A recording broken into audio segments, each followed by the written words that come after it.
Hi friends, welcome to our channel. நீங்கள் நம்ம சேனலில் விநாயகர் சதுர்த்தி ஸ்பெஷல் கொழுக்கட்டை எப்படி செய்யலாம்னு பார்க்கலாம். அதுக்கு முன்னாடி நம்மளோட சேனலை ஃபஸ்ட் டைம் பார்க்குறவங்க கீழே சப்ஸ்கிரைப் பட்டனை கிளிக் பண்ணிக்கோங்க. பக்கத்தில் உள்ள பெல் ஐகானையும் கிளிக் பண்ணிக்கோங்க. வாங்க வீடியோக்குள்ளே போகலாம். ஃபஸ்ட்டு நம்ம பூர்ணம் ரெடி பண்ணிடலாம். அதுக்கு நாங்கள் இன்றைக்கி 1 கப் அளவுக்கு கடலைப்பருப்பு எடுத்து வச்சுருக்கோம். இது நல்லா வேக வச்சு எடுத்துக்கலாம்.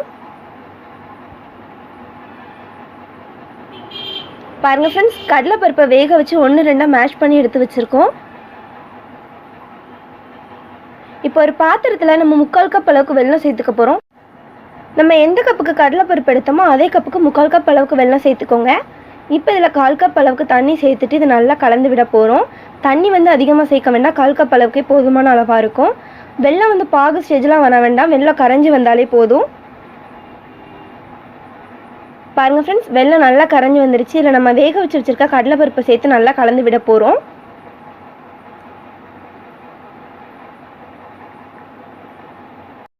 கடலைப்பருப்பை சேர்த்து நல்லா கலந்து விட்டாச்சு. இப்போ ஒரு முறி தேங்காவை துருவி எடுத்து வச்சுருக்கோம், அதையும் இதில் சேர்த்துட்டு நல்லா கலந்து விடலாம். இது நல்லா திக்காக மாறி வரட்டும். இந்த மாதிரி நல்லா கலந்து விட்டுட்டே இருங்க. பாருங்கள் ஃப்ரெண்ட்ஸ், நம்ம பருப்பு சேர்த்து ஒரு 2 நிமிஷம் ஆனதுக்கப்புறமா 1 ஸ்பூன் அளவுக்கு நெய் சேர்த்துக்கப்புறம். நெய் ஆப்ஷனல் தான், உங்களுக்கு வேண்டாம் அப்படின்னா நீங்கள் ஸ்கிப் பண்ணிக்கலாம். சேர்த்து நல்லா கலந்து விட்டுக்கோங்க. இன்னொரு 2 நிமிஷம் இது நல்லா திக்காக மாறி வரட்டும். அவ்வளோதான், நம்மளோட பூர்ணம் சூப்பராக ரெடி ஆயிடுச்சு. இதை வேறு பாத்திரத்துக்கு மாற்றி எடுத்துக்கலாம். நம்ம இப்போ மாவு ரெடி பண்ணி எடுத்துக்க போகிறோம். நாங்கள் இன்றைக்கி 1 கப் அளவுக்கு கொழுக்கட்டை மாவு எடுத்து வச்சுருக்கோம். நீங்கள் இடியாப்பா மாவு, அரிசி மாவு கூட எடுத்துக்கலாம், அதுவும் நல்லாயிருக்கும். ஒரு பாத்திரத்தில் நம்ம எடுத்து வச்சுருக்க கொழுக்கட்டை மாவை சேர்த்துக்கோங்க. இப்போ இதில் ஒரு பிஞ்ச் அளவுக்கு உப்பு சேர்த்துட்டு நல்லா கலந்து விட போகிறோம். நம்ம உப்பு சேர்த்து நல்லா கலந்து விட்டாச்சு. நாங்கள் தண்ணியை நல்லா கொதிக்க வச்சு எடுத்து வச்சுருக்கோம். அது இதில் கொஞ்சம் கொஞ்சமாக சேர்த்துட்டு நல்லா மாவை கலந்து விடலாம். வெந்நி கொஞ்சம் கொஞ்சமாக சேர்த்து கலந்து விட்டுக்கோங்க. பாருங்கள் ஃப்ரெண்ட்ஸ், நம்ம மாவை நல்லா கலந்து விட்டாச்சு. இப்போ கையை வச்சு கலந்து விட போகிறோம். இதை சப்பாத்தி மாவு பதத்துக்கு கலந்து எடுத்துக்கலாம்.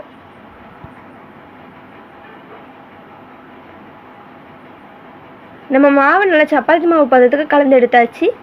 நம்ம இன்றைக்கி 2 டைப்பில் கொழுக்கட்டை செய்ய போகிறோம். ஃபஸ்ட்டு டைப்பில் செஞ்சிடலாம். ஃபஸ்ட்டு டைப் இந்த மோல்டு தான் எடுத்து வச்சுருக்கோம். இப்போ இதில் ஃபுல்லாக எண்ணெய் அப்ளை பண்ணிக்க போகிறோம்.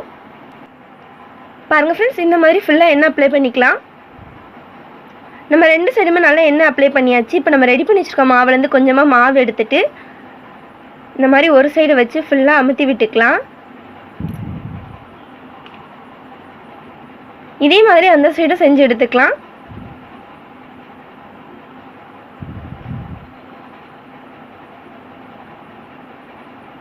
பாருங்கள் ஃப்ரெண்ட்ஸ், நம்ம 2 சைடுமே மாவு வச்சு எடுத்தாச்சு.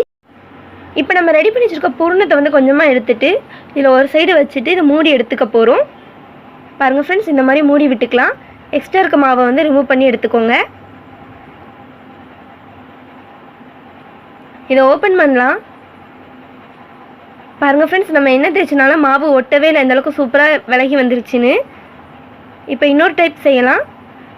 இன்னொரு டைப் இந்த மோல்டு எடுத்து வச்சுருக்கோம். இப்போ இதுலேயும் ஃபுல்லாகவே எண்ணெய் அப்ளை பண்ணிக்கலாம். இப்போ இதை க்ளோஸ் பண்ண போகிறோம். இந்த மாதிரி க்ளோஸ் பண்ணிவிட்டு நம்ம ரெடி பண்ணி வச்சுருக்க மாவை இது உள்ளே ஃபில் பண்ணிக்கலாம்.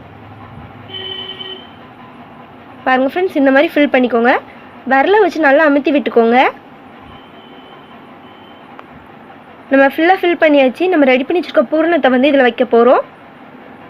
கொஞ்சமாக பூர்ணம் எடுத்து அதையும் இந்த கொழுக்கட்டை நடுவில் வச்சுக்கலாம். இப்போ இன்னும் கொஞ்சம் மாவு எடுத்து இதை சீல் பண்ணிக்கலாம். இந்த மாதிரி மேலே மூடி விட்டுக்கோங்க. அவ்வளோதான், இதை ஓப்பன் பண்ணி பார்க்கலாம். பாருங்கள் ஃப்ரெண்ட்ஸ், எந்தளவுக்கு சூப்பராக கலண்டு வருதுன்னு. அவ்வளோதான், நம்மளோட 2 டைப் மோதகமே நம்ம ரெடி பண்ணியாச்சு. இதை வேக வச்சு எடுத்துக்கலாம். வேக வைக்கிறதுக்கு இட்லி பாத்திரத்தில் அடியில் தண்ணி சேர்த்துக்கோங்க. மேலே இட்லி தட்டு வச்சுக்கலாம். இப்போ இதுக்கு மேலே நம்ம ரெடி பண்ணி வச்சுருக்க மோதகத்தை வச்சுக்க போகிறோம்.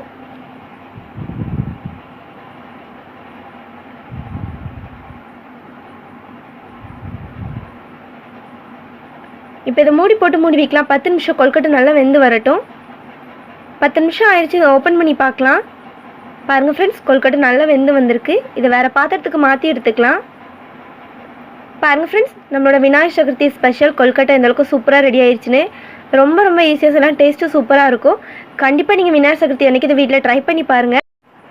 அனைவருக்கும் இனிய விநாயகர் சதுர்த்தி நல்வாழ்த்துக்கள். தேங்க்யூ.